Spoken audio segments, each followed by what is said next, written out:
I believe it's also a bloody mess that we like to discuss as well. That's what it is. Bloody mess. We will do bloody mess. And then before we start this episode, we promised on the end of the last episode that we would talk a little bit about the Fallout franchise, where it came from, a little bit of the history of it, and how that connects to this adaptation that we're seeing. Spencer's going to do that. Spencer, I don't know if you pulled up the video game sales for each individual Fallout title or not, but I have. I've not. Okay. I have a vague idea from memories at the time, so you can correct me if I'm wrong when I get to those points. Yeah, so I've got that. So as you're going through the individual titles, if you're going to do that, I can fill in with some of the sales data maybe.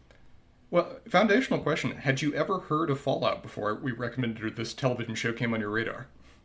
Yeah, I kind of talked about it a little bit last episode, where the only thing I knew about Fallout was that Magic the Gathering was doing a Universes Beyond. I'm a big Magic player. So that we had that. I also, there was something that had happened in a previous podcast where there was a blue drink and you made the reference to Fallout. And I think you might have done that with one of our other co-hosts or something. I don't know, but I have a vague memory of you telling me, oh, there's this video game series. And like most of the time when you introduce me to the idea that there's a video game series, it's always like, you tune out hard. It's like, yeah, Lee, there's this video game series. It's a really big deal. Everybody else on the planet except for you knows about it. And that's kind of how it felt. Like it felt like you were, it was kind of like like you were saying, beam me up, Scotty. And I was going, what is that? And you were like, well, it's this little thing called Star Trek. Like that kind of deal. That was the tone I got from it. So I say all that to say, A, you're condescending, but B, of course, that I knew from the way you were talking about it that Fallout was a big deal. I knew it was a large franchise. And it's been a big deal for me of where Fallout, the original game, Fallout, a post-nuclear role-playing game, to use the full title, came out in 1997 and is one of the quintessential of what a subgenre that's referred to as the top-down isometric Western RPGs. It shares that title along with games like Diablo or the Baldur's Gate series or Planescape Torment, one of the best written games of all time.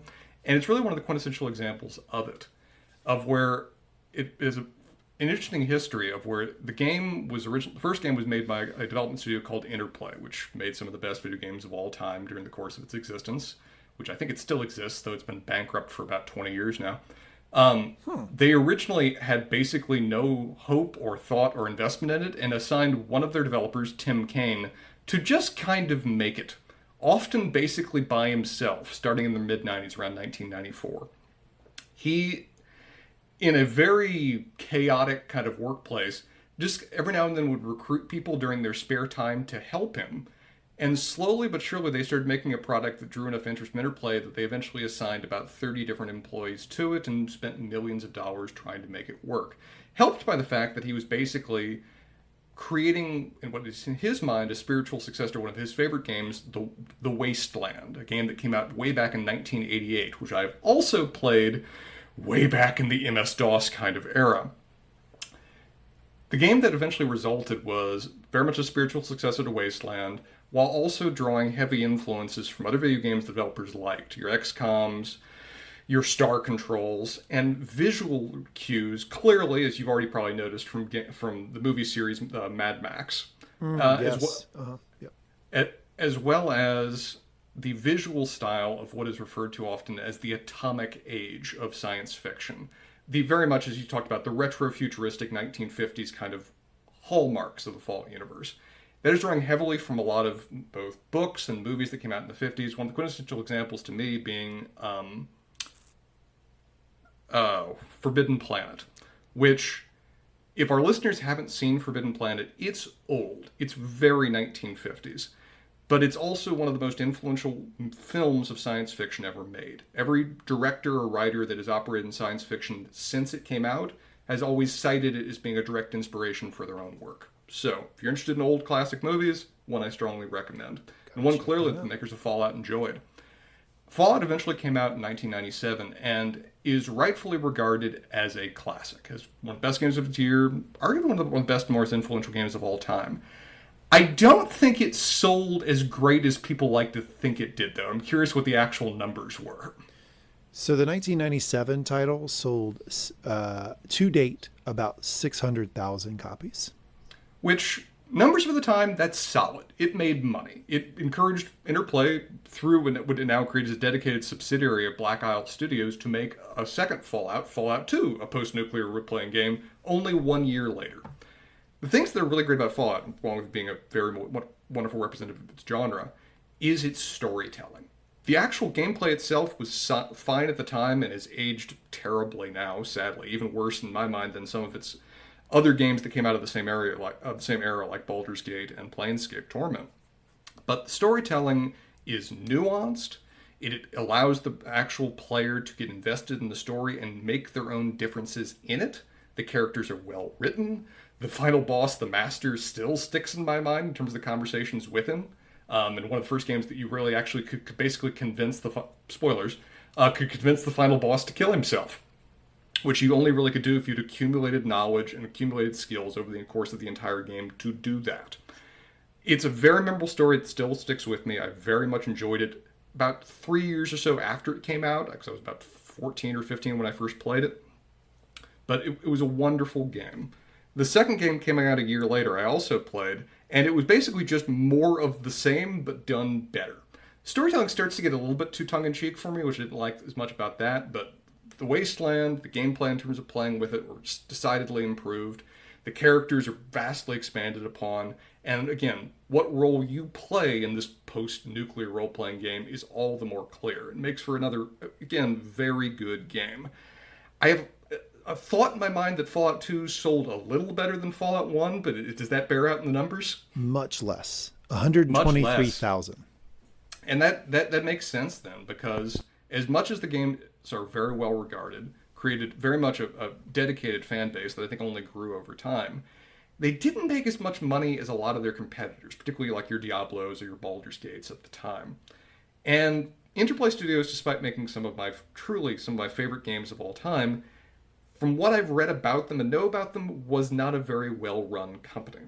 So on top of the Fallout's disappointing sales, on top of its own mismanagement, even with Black Isle Studios, the one that made Fallout 2 and the dedicated team that was drawn from Fallout 1, making some truly stellar games thereafter, Interplay closed Black Isle Studios in 2003 and entered a long hemorrhaging period of slowly selling off its IP, closing its various subsidiaries, and not doing very well with the overall series.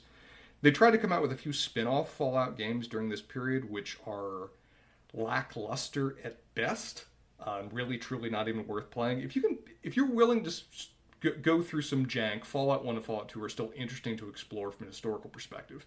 The Fallouts that came after that, particularly the ones that were starting to dip their toe in the 3D era, are just not good. And it really was a shame that the series kind of languished in a mix of IP and developmental hell for years thereafter. And with it, in some ways, its entire subgenre started to die. As the 3D era started to come about us, as overall gameplay technology improved, the reasons by which the top-down isometric RPG existed didn't become as necessary. They really came about originally because graphics cards weren't there yet. Computers weren't there yet to deliver a full 3D experience. And so the game's giving you a top-down view, giving you a very much isometric box, giving you mostly pre-animated kind of GIFs, gave you a visually beautiful experience that you could roam around in without being as visually taxing as having actual proper 3D associated with it. But as graphic cards improved, as you got to have a computer that was actually capable of proper 3D rendering live right there in front of you without melting through your desk, the genre kind of started to be viewed as passé, and fewer games came out with it. Which leads us into Fallout 3. With Interplay hemorrhaging, with Black Isle Studios ceasing to exist and developers leaving to go, many of them, to go create what is Obsidian Entertainment, it wasn't really certain we'd ever get a Fallout game again. Until Bethesda Studios, a game company not at all connected whatsoever with either Fallout or with the top-down RPG kind of experience, purchased the rights, or it was either them or ZeniMax. I can't remember whether Bethesda was owned by ZeniMax at the time or not. Bethesda had been famous for the Elder Scrolls series, which, Lee, I think you've seen us at the minimum play some of the Elder Scrolls games before. Yeah, for sure. Some great games. I very much enjoyed, played a little bit of Daggerfall way back in the day, played a lot of Morrowind, played a lot of Oblivion and Skyrim since. It's a game series I've enjoyed. got some of the Bethesda problems I'll discuss, but it's a very memorable game series. People didn't think that and Fallout in the same sentence, though. And so when Bethesda looked at Fallout and decided to adapt it into its gameplay loop of where full 3D, first person or over their head third person kind of perspective, very much about roaming a massive open world kind of map, people were kind of scared what the result of that would be. The overall result, though, is, I think, in fairness, as much as Bethesda has taken on the teeth lately in terms of the internet's commentary about them, a good game. It's a game I very much remember the good parts of it and have kind of wiped away my mind the less stellar parts.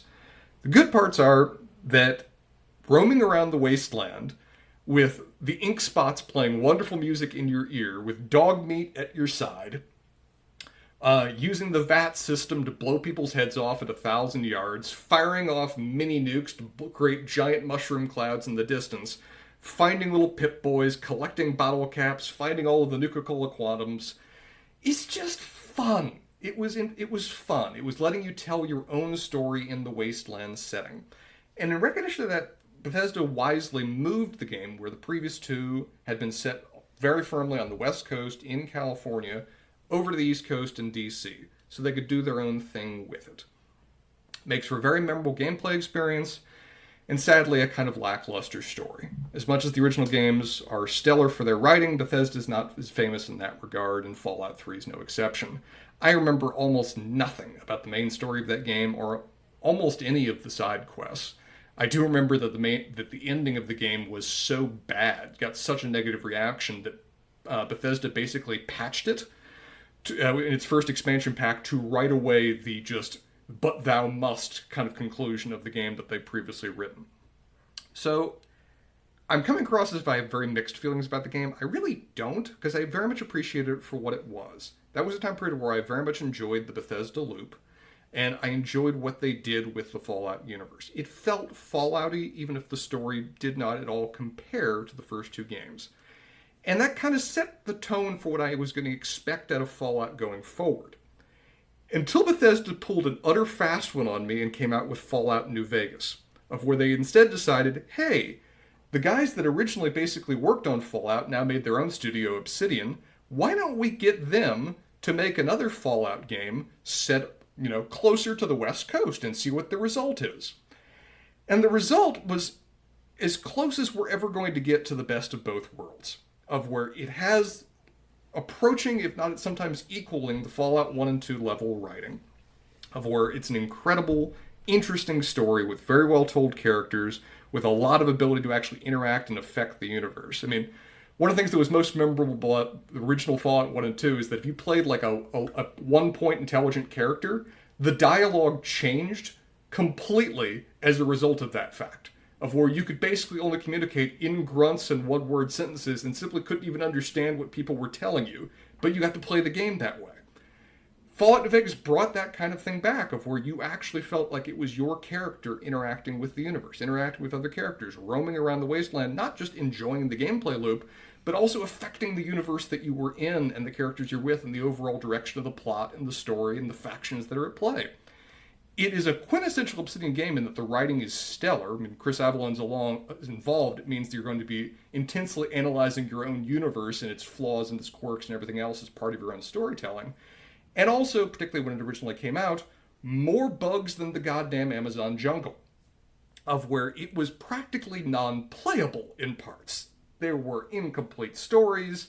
There were game-breaking bugs that would make certain segments just stop in a way that you could not finish and have to almost restart the game.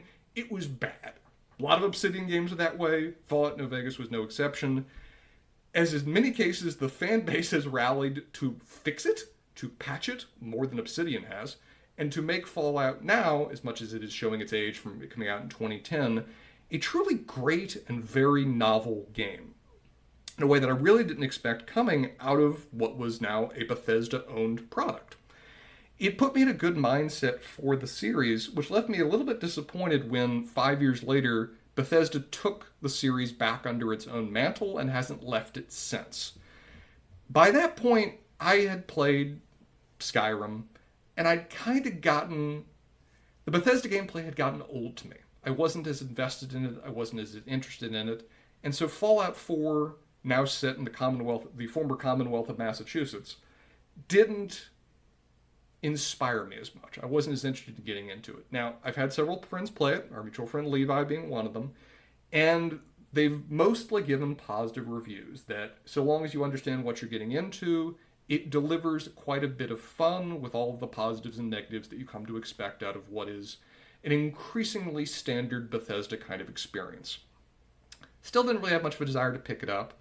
Within a couple years after that, or I think 3 years after that, Bethesda then came out with a massively multiplayer online role-playing game set in the Bethesda universe, continuing Bethesda's kind of dipping its toe into different kind of gameplay experiences for the Fallout universe, in the form of Fallout 76, which I believe is actually set in the Appalachian Mountains and set way earlier than any other previous Fallout game, like set only a few years or decades after the bombs originally dropped. It's not a game I know as much about, other than the fact that it is one of the most hated games in the history of the internet in terms of what people's overall reaction was to it. Not just from gameplay problems, but also just from a poorly thought out fan experience and what would be progressing with the series from there. It was pilloried, it is still being pilloried, it is dying in terms of the game, and with the mixed storytelling of Fallout 3 and my kind of indifference to Bethesda and the negative experience, indifference for Fallout 4 and the very negative reaction to Fallout 76, it left me worried for what this show could bring. Because the show is run by Bethesda Studios. They are the ones that are overseeing it. They've hired a separate team to do it, but it is still their product. And the main thing that's been enjoyable about their games previously is you being able to experience it in your own way and tell your own story in an open world, which isn't the experience of a television show. And so it did leave me nervous going in what this show could bring. Happily, at least so far, the show's working well as a show, separate and apart from many writing issues I've got with Bethesda. They've clearly hired a good separate writing team that is doing well with it, while giving us a very much a Fallout kind of experience of where the atomic age technology, the wonderful music at play, the feel of the wasteland, the individual character stories and affecting the world they're in, all of that's quintessential Fallout, and it seems to be doing quite well. So I've been happy to see it brought to the screen quite successfully. I've also been happy to see, as just a final note, that the genre that Fallout most originally represented, the top-down isometric RPGs, as much as that was dying around the same time that Fallout 3 was coming out in 2008. Now, you didn't mention the numbers, but I'm guessing that Fallout 3 is the best-selling game of the series by far. No, it's actually Fallout 4. Okay, fair. 3, Vegas, and Fallout 4 are by far the most, but Fallout 4 has done over 25 million units, which is probably even more than that now. That was a 2020 number. So Fallout 4 has done quite well. I'm glad to see it. It is... Everyone I know that has played it has enjoyed it, so long as they have enjoyed the Bethesda model. I'm kind of out on them. But around the same time that Fallout 3 came out, and Fallout was forever moved into the 3D kind of perspective and focus, the top-down isometric RPGs started to come back, and often being led by the same studios that originally pioneered them. Dragon Age Origins came out in 2009 by BioWare Studios, the ones that originally made the Baldur's Gate series, and it's a truly great game. Obsidian itself, with its original work on Fallout, has come out with the Pillars of Eternity series, which is good. And Tyranny, which is a very much deeply flawed Obsidian game, while at the same time being one of the most fascinating games I've ever played in terms of its overall storytelling and player experience. Other studios like In Exile have brought back Wasteland. From 1998, they've brought it back to the present, come out with several good games in it. And other studios have done very interesting things. Your Larians have come out with your very good Divinity Original Sin and your truly brilliant Baldur's Gate 3. And other new studios have come out, like Supergiant Games with Hades, which was quite interesting, and I'm curious to see what the second game is going to be. Or even Disco Elysium follows very much within that kind of gameplay experience, while being possibly the best written video game of all time, or at least close to it, and that's coming recently out. So, seeing the Fallout torch be carried not only in terms of television shows and new media, but also just in terms of the kind of gameplay it was into the modern era, I'm a happy Spencer, and I'm glad to see what the future will bring when it comes to it.